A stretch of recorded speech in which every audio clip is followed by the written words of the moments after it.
human body. About parts of the body. Are you familiar with the song entitled Head, Shoulders, and Toes? Yes. Yes. Okay, so sing all together. Matayunin itong pako.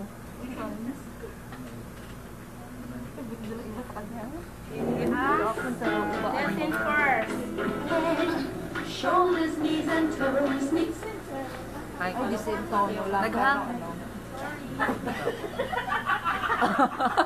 Ano yun? Yun, sa YouTube ko rin sa akin.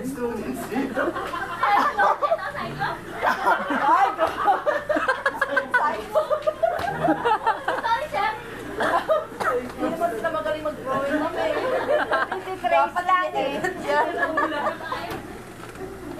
Pwede kaya ang editing sa mga Lagyan natin ng lens. Listen first. Shoulders, knees and toes, knees and toes. Shoulders, knees and toes, knees and toes. Eyes and ears and mouth and nose. Head, shoulders, knees and toes, knees and toes. Follow. Head, shoulders, knees and toes, knees and toes. Head, shoulders, knees and toes, knees and toes. Eyes and ears and mouth and nose. Head, shoulders, knees and toes, knees and toes. Isa pa daw. Para mas kilig-tulog. Ay, sino yun? Shoulders, knees and toes, knees and toes. Head, shoulders, knees and toes, knees and toes. Eyes and ears and mouth and nose. Head, shoulders, knees and toes, knees and toes. Okay, very good, children. So, can you relate the lyrics of the songs? Yes, ma'am. Okay, so the songs is describing some parts of the human body. So, today we will discuss about the parts of the human body. So the human body has 3 parts. So, this is the 3 parts of the human body: the head, the trunk or body, and the limbs. So, can you point for your yes? Can you stand? Point for 3 parts of the body. Head, trunk, and Very good.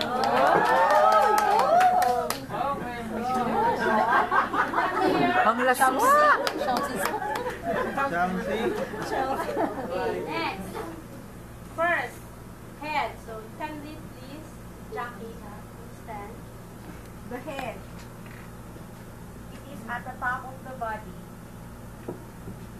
The eyes, nose, mouth, ears, and ear is found in the head. The ear is crown of the head. So the neck supports the head. It connects the head to the body, right? Okay, so the second part of the human body is what? The trunk. Very good. Can you read? Yes, Elmer? The trunk or the body is the middle part of the human body. The shoulder, the chest, the hips, and the abdomen. Very good. The chest is found in the upper body. So the abdomen is found in the lower body. Very good. So next, the third part of our body is the limbs. Can you read? Yes.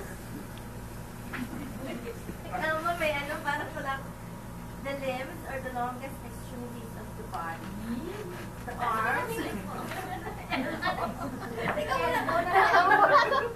Elbows, hands, legs, knees, and feet are found in the limbs. Very good. So the arms, elbows, and hair are found in the upper limb. So while the knees, feet, and the legs are found in the lower limb. So, yeah. The parts of the head are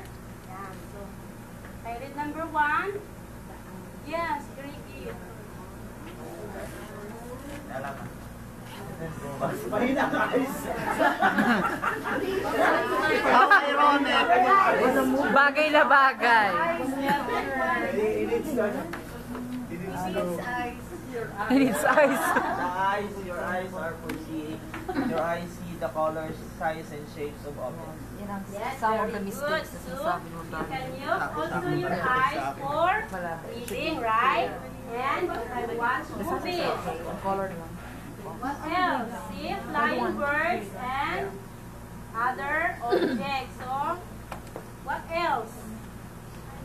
And also, your eyes can tell you that the car is coming. So, you should not